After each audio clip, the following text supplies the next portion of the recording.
عشق اور محبت کی عجیب داستان، پیار اور محبت کی عجیب داستان آپ لوگوں نے بہت سے سنے ہوں گے، لیکن جو وفا، جو صدق صدیق اکبر میں تھی، یہ صدق اور وفا کی انتہا تھی۔ یہ معراج محبت ہے، یہ اعجاز محبت ہے، ہزاروں زخم کھا کر مسکرانا شادماں ہے۔ جب نبی کریم صلی اللہ تبارک و تعالی علیہ وسلم نے ہجرت کے لیے اپنے پاؤں مبارک اٹھا دیے اور جب پہنچے غار ثور میں اور پہاڑ پر جو چڑھنے کا وقت تھا، جس وقت چڑھ رہے تھے، تو نبی کریم صلی اللہ تبارک و تعالی علیہ وسلم پاؤں کے پنجے لگا رہے تھے اور ہاتھوں کے بل وہ اوپر چل رہے تھے۔ یہ اس لیے کر رہے تھے اور مقصد محمد الرسول اللہ صلی اللہ تبارک و تعالی علیہ وسلم کا یہی تھا کہ زمین پر میرے قدموں کے نشان نہ پڑے، کیونکہ دشمن کو پتہ چلے گا کہیں ہمیں نقصان نہ پہنچا دے۔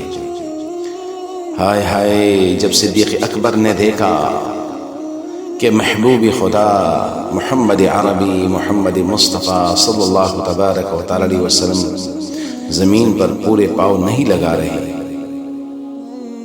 اور ہاتھوں کے بل اوپر چل رہے تھے، پاؤں کے پنجے لگا رہے تھے، تو عرض کیا محمد الرسول اللہ صلی اللہ تبارک و تعالی علیہ وسلم سے، اے اللہ کے محبوب، اے اللہ کے محبوب، اے اللہ کے محبوب صلی اللہ علیہ وسلم، ابو بکر حاضر ہے، ابو بکر حاضر ہے، آپ مہربانی فرمائیے، آئیے اور میرے کندھوں پر سوار ہو جائیے۔ ہائے ہائے ہائے، سواری کون بنا؟ محمد الرسول اللہ صلی اللہ علیہ وسلم۔ اور کس کے کندھوں پر سوار ہوا؟ ابو بکر صدیق رضی اللہ تعالی عنہ کے کندھوں پر، اور نبی کریم صلی اللہ علیہ وسلم کو لے کر غار ثور تک پہنچے۔ ہائے ہائے کہ محمد سے وفا تو نے تو ہم تیرے ہیں، یہ جہاں چیز ہے کیا لوح و قلم تیرے۔ آئے ہائے، ایسی عجیب داستان ہے، ایسی عجیب داستان، ایسی محبت کی عجیب داستان، عشق اور وفا کی عجیب داستان۔ اسی لیے تو ابو بکر صدیق رضی اللہ تعالیٰ عنہ نے فرمایا تھا، کیا فرمایا تھا؟ اے اللہ کے محبوب، مجھے بھی تین چیزیں بہت محبوب ہے۔ مجھے تین چیزیں بہت محبوب ہے، مجھے تین چیزیں محبوب ہے۔ آپ صلی اللہ علیہ وسلم کا چہرے انور کو دیکھتے رہنا، آپ کے چہرے کا دیدار کرتا رہو۔ وَأَحْسَنَ مِنْكَ لَمْ تَرَ قَطُّ۔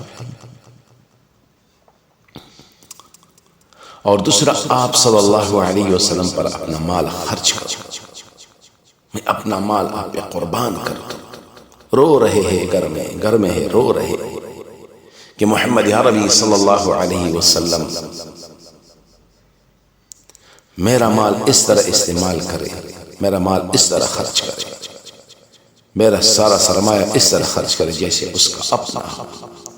اور تیسرا یہ کہ میری بچی آپ صلی اللہ تبارک و تعالی علیہ وسلم کے نکاح میں، اور ان ساری باتوں کا جو مرکز ہے، ان ساری باتوں کا جو مرکز ہے نا، وہ کیا ہے؟ محمد الرسول اللہ صلی اللہ علیہ وسلم کی ذات اقدس۔ یہ ہے ابو بکر صدیق رضی اللہ تعالیٰ عنہ کا عشق رسول صلی اللہ علیہ وسلم۔